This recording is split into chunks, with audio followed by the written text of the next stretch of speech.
El Economista Podcast.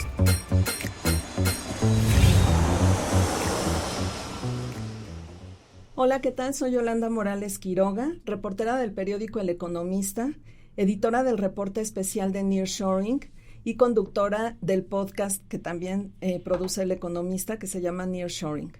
Con este episodio abrimos nuestra cuarta temporada al aire, cuarta temporada donde estaremos reportando el avance de la revisión del acuerdo comercial con Estados Unidos y Canadá, el TEMEC. Porque antes de pensar en el nearshoring debemos de tener bien firmadito el TEMEC. Entonces, en este primer episodio, pues queremos recordar que el 1 de julio cumplimos 6 años con este acuerdo y también arrancará la primera revisión de la historia del TEMEC, la primera revisión automática que estaba fijada en el artículo 34.7 del mismo tratado.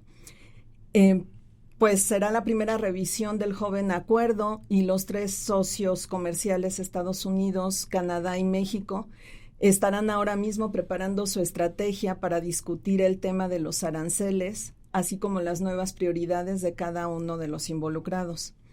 El más vocal en sus directrices, pues todos lo sabemos, ha sido Estados Unidos, y por lo que ha dicho el presidente de aquel país, pues podemos darnos un par de ideas de qué es lo que viene. Sin embargo, para no tener ideas volando, decidimos invitar aquí en la cabina del Economista a Guillermo Bernal, quien es director de Asuntos Públicos de American Chamber de México. Y pues sin más preámbulos, se los presento. Guillermo, ¿qué tal? Bienvenido a El Economista. Hola Yolanda, mil gracias por la invitación. Muy entusiasmado de platicar contigo de este tema que es tan relevante y tan coyuntural para México. Claro que sí, así es. Y muy relevante para nosotros también poder platicar contigo directamente en este primer episodio. Primero preguntarte, ¿la revisión del acuerdo comercial está marcada bajo calendario para el 1 de julio? ¿Ese día inicia o ya empezaron con algún tipo de revisión entre los 3 países? A ver, la verdad es que este proceso lleva desde que llegó Donald Trump al poder y también en gran medida desde que tomó posesión la doctora Sheinbaum como presidenta del país. No es para nadie secreto que nuestro secretario de Economía viaja constantemente a Estados Unidos. La propia AmCham también vive gran parte de su tiempo en Washington. Hay conversaciones entre las autoridades, entre las asociaciones, entre las empresas. Y la revisión ya inició de facto, ¿no? Hay que recordar que en septiembre del año pasado se empieza con este proceso de consultas. Entre el 3 y 5 de diciembre en Estados Unidos hubo ya lo que le llaman las audiencias públicas, ¿no? Que justo la USTR lleva a cabo. Entonces, aquí ya hay gran información que ha estado recopilada. De nuestro lado, el gobierno de México y las empresas, las cámaras empresariales, hemos estado trabajando también en el tema de las barreras no arancelarias, que son bien importantes para llegar a este 1 de julio con la tarea hecha de algún modo. Entonces, la revisión ya inició. Lo que es el 1 de julio es lo que marca el artículo 34.7, como bien decías en la introducción, que es cuando se juntan los 3 ministros de Economía, los equipos negociadores, y se ponen de acuerdo un poco con toda esta información que han venido recopilando. Pero para llegar a este punto, pues ya hay un montón de cosas que pasaron anteriormente, de negociaciones, de acuerdos, de cosas que hay que revisar para llegar aquí pues con la mayor parte de la tarea hecha, tal cual. Ok. Por ser la primera revisión, pues tenemos muchas dudas, la primera revisión del acuerdo del TEMEC. Entonces, yo lo que quiero saber es si existe alguna estrategia ya marcada, un plano, un paso a paso que ya tengan los 3 países como para saber dónde se va a revisar, quién lo va a llevar a cabo, quién va a ser el primero en hablar. Fíjate que el artículo es bastante vago en términos de dónde, ¿no? Normalmente las negociaciones se hacen en el marco de algún otro evento un poquito más grande, ¿no? Y paralelamente pasan estas negociaciones. Puede ser en cualquiera de las 3 capitales, que también eso nos dirá un poco, pues logísticamente y realmente, ¿no?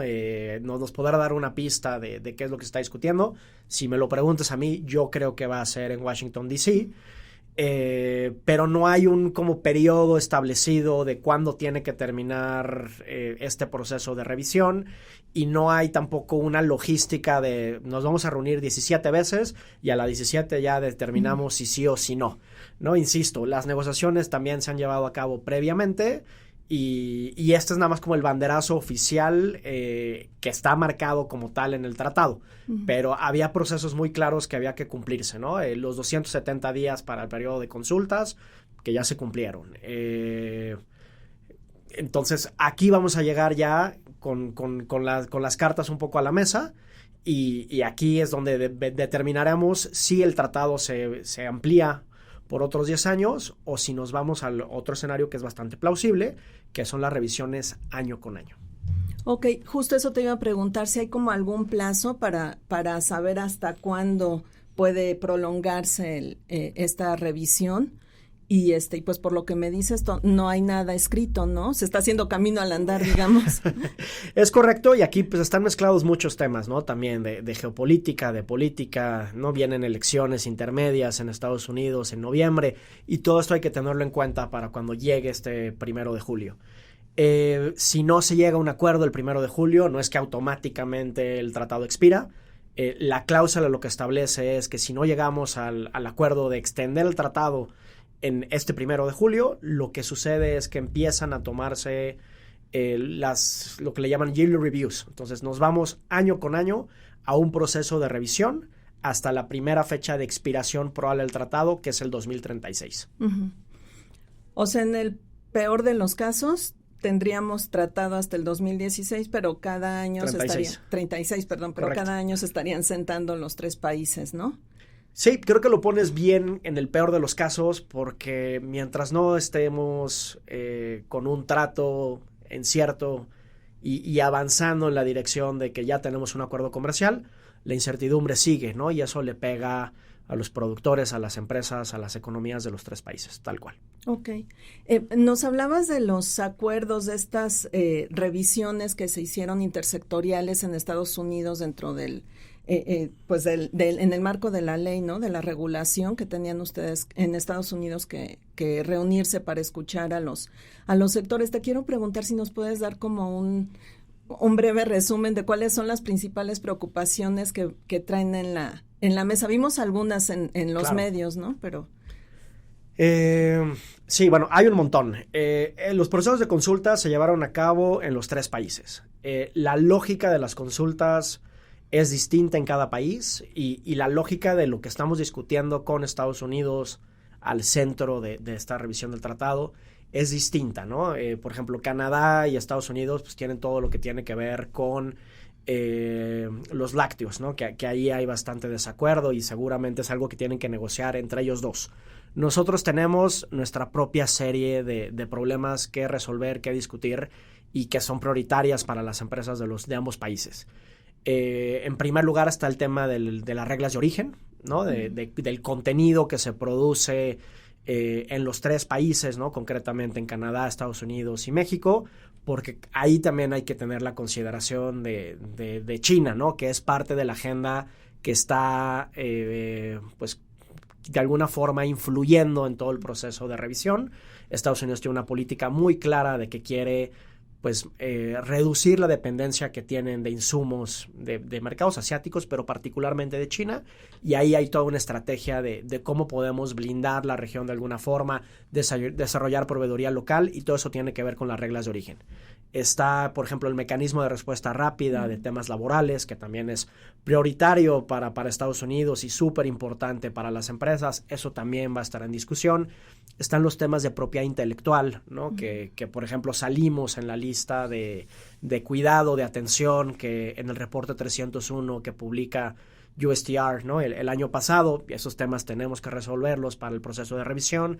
Están todos estos temas de piso parejo en el sector energético, ¿no? Que el gobierno mexicano no le otorgue concesiones preferenciales a las empresas públicas del Estado, sino que todos inviertan y compitan en igualdad de condiciones. Por mencionar unas de las muchas otras cosas que están pues siendo discutidas de cara a la revisión. Uh-huh.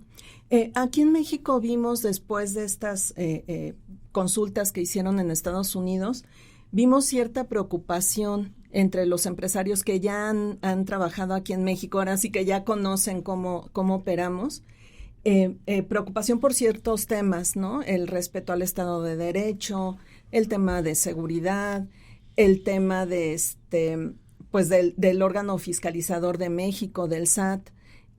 Preguntarte si esto también lo han abordado, lo están abordando o lo planean abordar.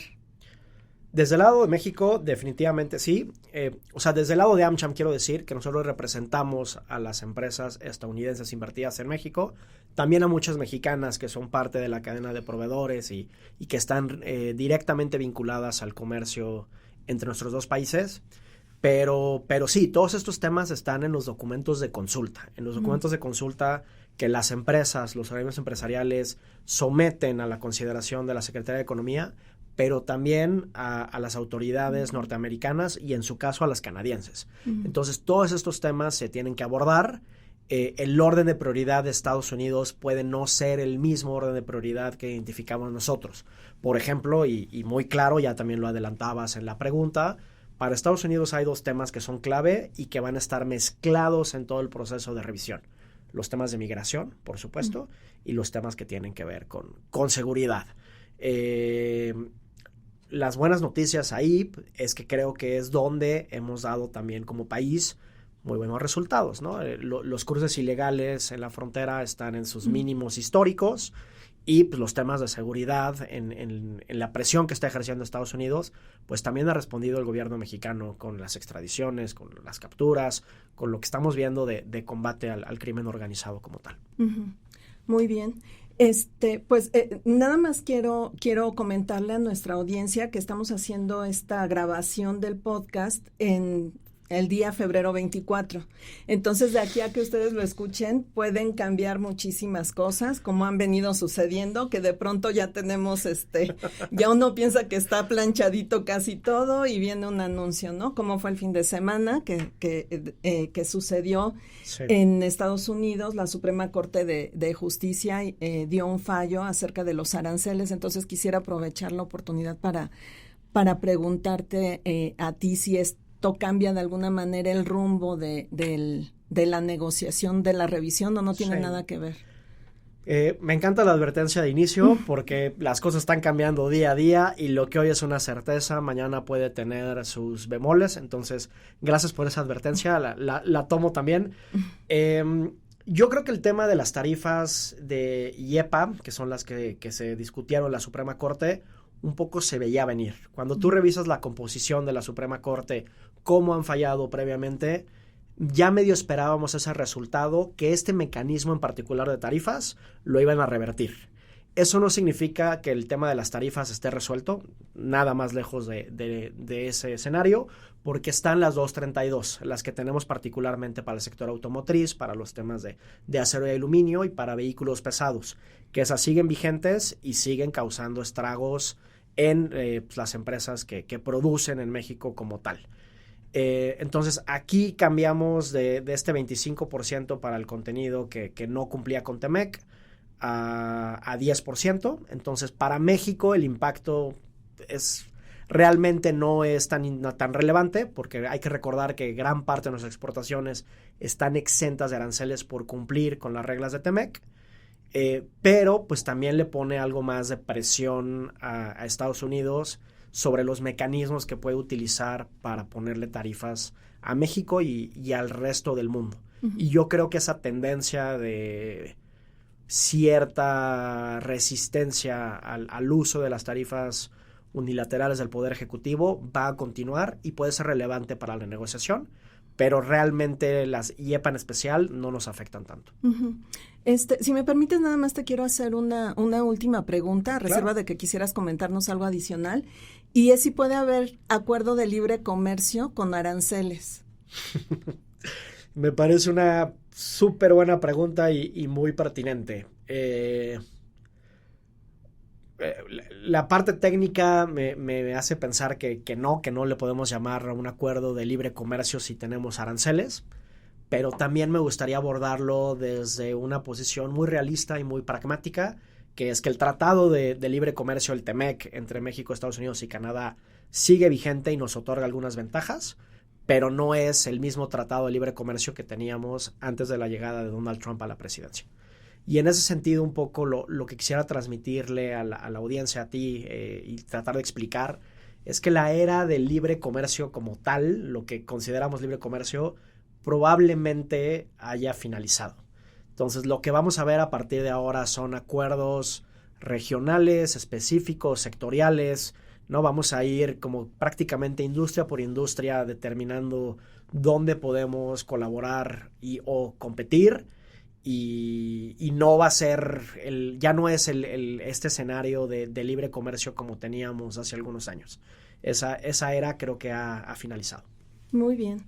Pues Guillermo Bernal, director de Asuntos Públicos de American Chamber de México, te agradezco mucho la oportunidad de conversar con nosotros. Gracias por venir a cabina y queda abierta la invitación para que regreses en algún otro momento. Encantado de conversar contigo. Qué bueno que están haciendo este esfuerzo ahorita, me parece súper relevante y cuenta con AmCham para siempre participar en este tipo de iniciativas. Muchísimas gracias. Y muchísimas gracias a ustedes por habernos acompañado en este primer episodio de la 4ª temporada del podcast de Nearshoring que producimos aquí en El Economista. Mi nombre es Yolanda Morales Quiroga. Nos vemos pronto. El Economista Podcast.